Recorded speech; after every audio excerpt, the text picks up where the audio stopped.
की हाल है? ठीक हो? सेहत भी ठीक है? माशाअल्लाह खालस दुध दे बहाने असी जनाब फार्म च आ जाने, नहीं तो फिर पानी वाला ही पीना। ते ए झोटी जनाब लियांदी है। ओ डर रही है? नहीं डरना। ए झोटी लुडन तो लिया के आए हैं। ये माशाअल्लाह गबन हो गई है। ते ए जिहड़ी वच्छी है ये क्रॉस सप्लीमेंट है। वो ही क्रॉस मतलब ते ए जिहड़ा ए साहीवाल दा ए साहीवाल दा नहीं नहीं ये साहीवाल दा ए झोटी नीली रावी दी लुडन तो लैके आए हैं। ते ए जिहड़ी मझ है ये ढेली किस्म दी मझ है। तुहानू पता है ना ढेली मझ नहीं मीना बल्द ढेली मझ ते मीना बल्द ढेली मझ ते मीना बल्द दरियाओं पार खड़ा हो सौदा कर लीदा। ए माशाल्लाह जिहड़ी मेरी गाय है ना ये जनाब बड़ा दुध दिंदी है। ये जरा गाजर हलवा खादा ही वो इहदा ही सारा कमाल ही है। हाँ जी ते ए जिहड़ी है पहली बारी सोई है ते ये कमजोर हो गई। ਇਹਨੂੰ ਖਾਲ ਵੰਡਾ ਨਹੀਂ ਪਾਇਆ ਜੀ? ਨਹੀਂ ਇਹਨੂੰ ਖਾਲ ਵੰਡਾ ਪਾਇਆ। ਇਹਨੂੰ ਨਾ ਉਹਨੂੰ ਟੋਕਾ ਦਾ ਥੱਲੇ ਕਰਾਓ ਕਿਵੇਂ ਟੋਕਾ ਲਾਇਆ ਇਹ ਵੱਖਰਾ ਸੁਲਤਾਨ ਦੇ ਬਿਨਾ ਟੋਕਾ ਪਰਾ ਕਰ ਲੈ ਟੋਕਾ। ਇਹ ਨਾ ਦੂਸਰਾ ਕਮਜ਼ੋਰ ਹੋ ਗਈ ਕੰਮ ਕਰਦੀ। ਹਾਂ ਇਹ ਕਿਹੜਾ ਕੰਮ ਕਰਦਾ ਹੈ? ਇਹਨੂੰ ਆ ਕੇ ਮਿੱਠਾ ਤੇਲ ਦਿੱਤਾ ਹੈ ਤਿਲਾਂ ਤੇਲ ਦਿੱਤਾ ਇਹਨੂੰ ਮਾਸ਼ਾਅੱਲਾ। ਚੱਲ ਤੇਰੇ ਮੈਂ ਫੋਨ ਕਰ ਰਹਾ ਫਿਰ ਦੋ ਵਾਰੀ ਡਾਕਟਰ ਸਾਹਿਬ ਆਏ ਨੇ ਜੀ ਅੱਜ। ਇਹ ਉਹ ਡਾਕਟਰ ਸਾਹਿਬ ਨੇ ਜਿਨ੍ਹਾਂ ਕੋਲ ਹਿਸਾਬ ਲਿਆ ਜਾਣਾ ਹੈ। ਡਾਕਟਰ ਸਾਹਿਬ ਦਾ ਚਿਹਰਾ ਵਿਖਾਓ ਜਰਾ। ਇਹ ਡਾਕਟਰ ਸਾਹਿਬ ਦੀ ਬਾਂਹ ਕੰਬਣ ਲੱਗ ਪਈ ਹੈ। ਇਹ ਮੱਝਾਂ ਦੇ ਪਿੱਛੇ ਹੀ ਮਾਰ ਮਾਰ ਕੇ।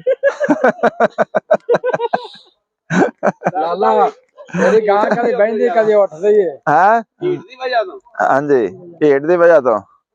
ਡਾਕਟਰ ਸਾਹਿਬ ਦੇ ਜਾਨਵਰਾਂ ਦੇ ਸਿੰਘ ਵੱਜ ਜਾਂਦੇ। ਇਹ ਜਿਹੜਾ ਬੱਚਾ ਹੈ ਇਹਦੇ ਸਿੰਘ ਵੱਡੇ ਵੱਡੇ ਹੋ ਗਏ ਸੀ ਤੇ ਇਹ ਆਪਦੀ ਉਹ ਵੱਛੀ ਨੂੰ ਮਾਰਦਾ ਸੀ ਜਿਹੜੀ ਇਹਦੀ ਭੈਣ ਹੈ। ਇਹਦੇ ਡਾਕਟਰ ਸਾਹਿਬ ਦੀ ਕਮਾਲ ਕੀਤੀ ਡਾਕਟਰ ਸਾਹਿਬ ਨੇ ਇਹਨੇ ਉੱਤੋਂ ਰਿਮੂਵ ਕਰਕੇ ਇਹਨੇ ਸਿੰਘ ਤੇ ਇਹ ਦਵਾਈ ਲਾਤੀ। ਅਗਰ ਤੁਸੀਂ ਕਰੀਬ ਤੋਂ ਥੋੜਾ ਵਿਖਾਓ ਤਾਂ ਇਹ ਵੇਖੋ ਅੱਖੋ ਜਾ ਹੁਣ ਬਦਲਣਗੇ ਨਹੀਂ ਹੁਣ ਬਸ ਇੱਥੇ ਸਟਾਫ ਇਧਰ ਆਓ ਇਧਰ ਲਿਓ। ਇਹ ਡਾਕਟਰ ਸਾਹਿਬ ਜਿਹੜਾ ਨਾ ਇਧਰ ਆ ਨਹੀਂ ਨਹੀਂ ਉਹ ਨਹੀਂ ਕੁਛ ਆਉਂਦਾ। ਤੁਹਾਡੇ ਤੋਂ ਜਾਨਵਰ ਡਰਦੇ ਬੜੇ ਨਹੀਂ ਤੇਰੇ ਤੋਂ ਡਰ ਰਹੇ ਨੇ डॉक्टर तो भी डर देन। चेक इधर लियो इधर नेड़े लियो कैमरा इधर लियो लियो नेड़े लियो। ये तो बिल्कुल खत्म हो गया। हाँ ये बिल्कुल खत्म हो गया। ये डॉक्टर साहब ना सिंह खत्म कर देंगे उतों ते इन्हां दे आपदे भी खत्म होंदे जांदे ने। हैं गाय माशाल्लाह अपनी राती सोई है। बच्चा ने दिता माशाल्लाह वच्छी दी ट्राई स्टार कंपनी दी। डॉक्टर साहब ये केड़ी किस्म दा टीका है? इत्थे इत्थे मैग दे कोल आके दसो।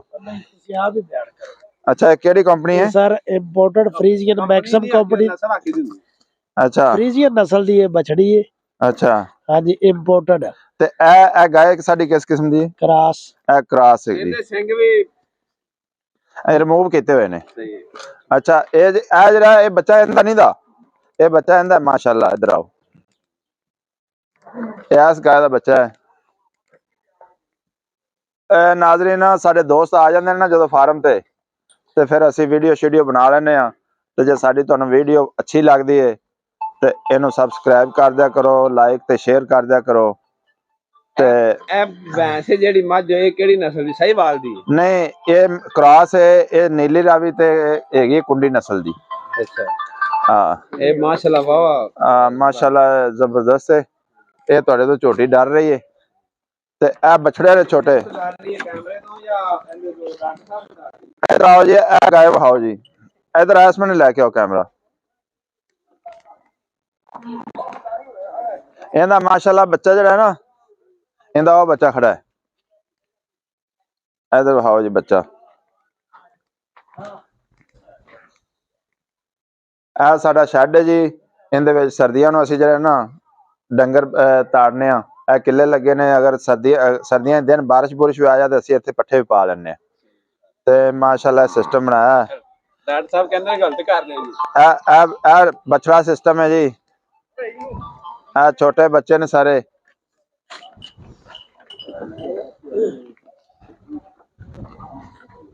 ਇਹ ਵੀ ਟੀਕੇ ਦੀ ਮਾਸ਼ਾਅੱਲਾ ਹੈ, ਨੀਲੀ ਰਾਵੀ ਦਾ ਟੀਕਾ ਰਖਾਇਆ ਸੀ ਤੇ ਇਹ ਕੱਟੀ ਹੈ। ਇਹ ਜਿਹੜੇ ਨੇ ਆ ਤੇਰੀ ਖੈਰ ਇਹ ਬਛੜੇ ਇਹ ਹੁਣ ਸਮਝ ਨਹੀਂ ਆਉਂਦੀ ਪਈ ਵੀ ਡਾਕਟਰ ਤੋਂ ਡਰਦੇ ਪੈਣਗੇ ਮੇਰੇ ਤੋਂ ਡਰਦੇ ਪੈਣੇ।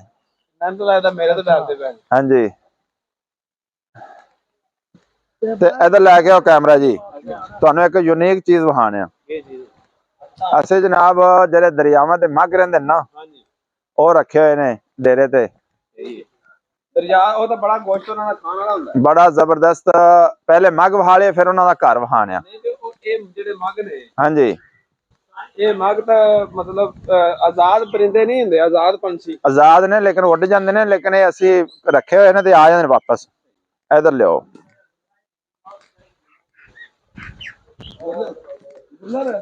ਨਹੀਂ ਜੀ ਨਹੀਂ, ਆ ਚੈੱਕ ਕਰਾਓ। ਇਹ ਨਾਰੇ ਇਹ ਸਾਹਬ ਬੈਠਾ ਤੇ ਇਹ ਮਾਦਾ ਨੇ। ਇਹ ਤਾਂ ਬਾਦਸ਼ਾਹ ਬਣ ਕੇ ਬੈਠਾ ਹੈ। ਇਹ ਵੇਖੋ ਜੀ, ਤੇ ਇਹ ਦੀ ਮਾਦਾ ਉਹ ਵੀ ਨਾਰੇ। ਇਹ ਨਾ ਕਿੰਨੇ ਰੱਖੇ ਨੇ? ਇਹ ਨਰ 4-5 ਨੇ ਨਰ। ਇਹ ਮਾਸ਼ਾਅੱਲਾ ਬੜੀ ਕਿਸਮ ਦੇ ਬੱਚੇ ਦਿੱਤੇ ਹੋਏ ਨੇ ਤੇ ਇਹ ਉੱਡ ਜਾਂਦੇ ਨੇ। ਇਸ ਤਰ੍ਹਾਂ ਇਧਰ ਫਸਲਾਂ ਵਿਖਾਓ, ਇਧਰ ਨੂੰ ਉੱਡ ਕੇ ਚਲੇ ਜਾਂਦੇ ਨੇ। ਇਹ ਕੀ ਹੈ? ਇਹ ਨਾ ਇਧਰੋਂ ਕੋਈ ਕੁੱਤਾ ਆਇਆ ਸੀ ਤੇ ਉਹਨੇ ਇਹ ਪਿਆ ਇਹਨੂੰ ਕਿਤੇ, ਉਹ ਇਹਨੂੰ ਖਾ ਗਿਆ ਇੱਕ ਨੂੰ, ਤੇ ਇਹ ਇਧਰ ਨੂੰ ਉੱਡ ਜਾਂਦੀਆਂ ਨੇ ਫਸਲਾਂ ਨੂੰ। ਇਧਰ ਲਿਆ ਇਹਨਾਂ ਦਾ ਘਰ ਵਿਖਾਈਏ ਤੁਹਾਨੂੰ।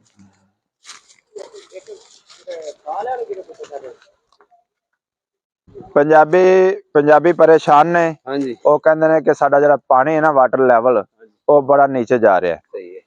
ਤੇ ਇਹ ਤਕਰੀਬਨ ਕਿੰਨਾ ਕੁ ਗਹਿਰਾ ਪਾਣੀ ਹੈ? ਇਹ ਖੂਹਾ ਵਿਖਾਓ, ਇਹਦੇ ਵਿੱਚ ਤੇ ਕੈਮਰਾ ਨਜ਼ਰ ਨਹੀਂ ਕੁਛ ਆ ਰਿਹਾ। ਇਹ ਜੀ ਤਕਰੀਬਨ 65-70 ਫੁੱਟ ਦੇ ਵਾਟਰ ਲੈਵਲ ਸਾਡਾ ਚਲਾ ਗਿਆ। ਅੱਛਾ ਜੀ। ਤੇ ਜ਼ਿਮੀਂਦਾਰ ਬਹੁਤ ਜ਼ਿਆਦਾ ਪਰੇਸ਼ਾਨ ਨੇ। ਜਿਨ੍ਹਾਂ ਇਲਾਕਿਆਂ ਵਿੱਚ ਵਾਟਰ ਲੈਵਲ ਉੱਚਾ ਹੈ ਉੱਥੇ ਪਾਣੀ ਦੀ ਫਰਾਹਮੀ ਆਸਾਨ ਹੈ ਤੇ ਇੱਥੇ ਪਾਣੀ ਦੀ ਫਰਾਹਮੀ ਮੁਸ਼ਕਲ ਹੈ। ਆਓ ਜੀ ਤੁਹਾਨੂੰ ਅਸੀਂ ਨਾ ਇਹਨਾਂ ਦਾ ਘਰ ਵਿਖਾਈਏ ਜਿਹੜੇ ਮੱਘ ਅਸੀਂ ਰੱਖੇ ਨੇ। ਇਹਨਾਂ ਦਾ ਆ ਅਸੀਂ ਘਰ ਬਣਾਇਆ ਹੋਇਆ। ਕਿਆ ਬਾਤ, ਕਿਆ ਬਾਤ, ਕਿਆ ਬਾਤ। ਦੇਸੀ ਮਾਹੌਲ ਇੱਥੇ ਰਹਿੰਦੇ ਨੇ। ਆ ਇਹਨਾਂ ਨੂੰ ਲਿਵਿੰਗ ਬਣਾਈ, ਲਿਵਿੰਗ ਏਰੀਆ ਇਹਨਾਂ ਦਾ। ਤੇ ਸੁਬਾਹ ਛੱਡ ਦਿੰਦੇ ਨੇ ਤੇ ਉੱਡ ਜਾਂਦੇ ਨੇ ਤੇ ਫਿਰ ਆਪਦੀ ਮਰਜ਼ੀ ਨਾਲ ਹੀ ਫਸਲਾਂ 'ਚ ਫਿਰਦੇ ਨੇ। ਠੀਕ ਹੈ ਜੀ। Thank you. ਤੇ ਅੱਜ ਤੁਸੀਂ ਜਨਾਬ ਸਾਡੇ ਡੇਰੇ ਤੇ ਆਏ, ਬਹੁਤ ਸ਼ੁਕਰੀਆ, ਬੜੀ ਮਿਹਰਬਾਨੀ। ਉਹ ਤੁਹਾਨੂੰ ਵਿਖਾਵਾਂਗੇ ਇਨਸ਼ਾਅੱਲਾ।